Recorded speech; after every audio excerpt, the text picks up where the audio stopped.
સૌથી મોટા રાજકોટના લોકમેળા આંખે પડી રહ્યા છે મહત્વના સમાચાર તંત્રના નિયમો સામે હવે રાહત સંચાલકો પહોંચ્યા છે હાઈકોર્ટની શરણે જમીનનો સોઇલ ટેસ્ટ એ પોઝિટિવ હોવાથી ફાઉન્ડેશનની માંગણીનો વિરોધ છે ફાઉન્ડેશનની જરૂરિયાત રહેતી ન હોવાનો રાહત સંચાલકોનો દાવો પથરાળ જમીન પર ફાઉન્ડેશનની જરૂર નહીં તેવું સંચાલકોનું કહેવું છે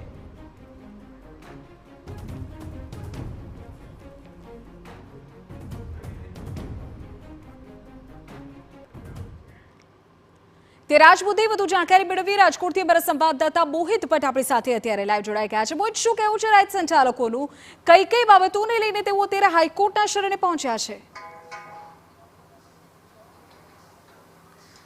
વિધિ જન્માષ્ટમીનો રાજકોટના રેસકોર્સ ગ્રાઉન્ડ ખાતે યોજાતો સૌથી મોટો લોકમેળો છે તે શરૂઆતથી જ વિવાદોની વચ્ચે આ મેળો છે તેનું મુહૂર્ત થયું હોય તેવું અત્યારે લાગી રહ્યું છે જે રાજકોટના જે રાઇટ સંચાલકો છે તે એસઓપીના પાલનને લઈને ક્યાંક વહીવટી તંત્ર સાથેની તેની મડાગાંઠ છે તે ઉકેલવાનું નામ છે તે લઈ રહી નથી રાજકોટના લોકમેળાની સાથે સાથે જે રાજકોટના કેટલાક ખાનગી મેળાના સંચાલકો છે તેઓ પણ અત્યારે હાઈકોર્ટની શરણે પહોંચ્યા છે તેમના દ્વારા દાવો કરવામાં આવ્યો છે કે જમીનનો જે સોઇલ રિપોર્ટ છે તે સોઇલ રિપોર્ટ પોઝિટિવ આવ્યો છે એટલે કે રાજકોટના રેસકોર્સ ગ્રાઉન્ડ ખાતેની જમીન છે તે પથરાળ જમીન છે અને એટલા માટે જ રાઇડ્સ માટે ફાઉન્ડેશનની કોઈ પણ પ્રકારની જરૂરિયાત નથી બીજી તરફ વહીવટી તંત્ર છે તે શરૂઆતથી જ એસઓપીને પકડીને બેઠું છે અને તેમના દ્વારા સ્પષ્ટ કહેવામાં આવ્યું છે કે સોઇલ રિપોર્ટ પોઝિટિવ હોય તો પણ તે દરેક રાઇટ્સ ધારકે ફાઉન્ડેશન ભરવું ફરજિયાત છે અને જો એ નિયમોનું પાલન કરવામાં નહીં આવે તો એ રાઇટ્સ છે તે શરૂ કરવા દેવામાં નહીં આવે એટલું જ નહીં પરંતુ એ રાઇટ્સ છે તેની ડિપોઝિટ છે તે પણ જપ્ત કરવામાં આવશે આ જ વાતને લઈને હવે રાઇટ સંચાલકો છે તે હાઈકોર્ટમાં પહોંચ્યા છે ને તેમના દ્વારા દાવો કરવામાં આવ્યો છે કે એક પિટિશન દાખલ કરવામાં આવી છે અને તેની અર્જન્ટ સુનાવણીની માંગ કરવામાં આવી છે કે સોઇલ રિપોર્ટ પોઝિટિવ હોય ત્યાં ફાઉન્ડેશનની કોઈ જરૂરિયાત નથી એટલે વહીવટી તંત્ર છે તે ખોટી રીતે હેરાન ન કરે તેવી માંગ કરવામાં આવી છે અને અત્યારે જે માહિતી મળી રહી છે તે પ્રમાણે હાઈકોર્ટની સુનાવણી છે તે આવતીકાલ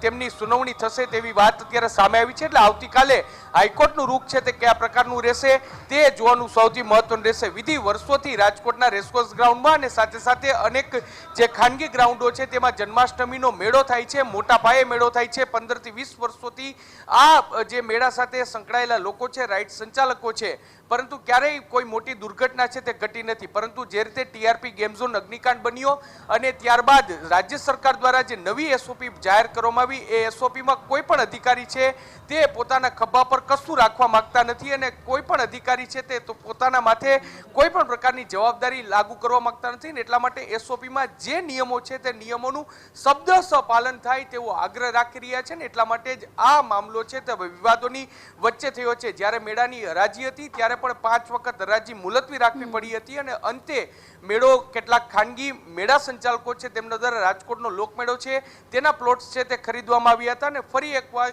એ જ એસઓપીને લઈને મડાગાંઠ થઈ છે આજે જિલ્લા કલેક્ટર દ્વારા તમામ જે રાઇટ સંચાલકો છે તેમને નિયમોનું પાલન કરવું પડશે તેવી સૂચના આપવામાં આવી પરંતુ મીડિયા સામે તેમને કંઈ પણ બોલવાનો ઇનકાર કર્યો હતો અને અચાનક જ બપોર બાદ આ અંગેની હાઈકોર્ટમાં અર્જન્ટ પિટિશન દાખલ કરવામાં આવી છે ત્યારે તંત્ર અને જે રાઇટ સંચાલકો છે તે બંને હવે હાઈકોર્ટ ઉપર આ મુદ્દો છોડી અને કંઈક ને કંઈક રીતે એની સોલ્યુશન લેવા માંગતા હોય તેવું અત્યારે લાગી રહ્યું છે જી ઓકે મોહિત આભાર જાણકારી બદલ તો આવતીકાલે હાઈકોર્ટની કાર્યવાહી પર નજર રહેશે સાથે જ આપણે કીધી કે રાજ્યથી શરૂ થયેલો આ વિવાદ હવે જમીન પર ફાઉન્ડેશન સુધી સતત ચાલી રહ્યો છે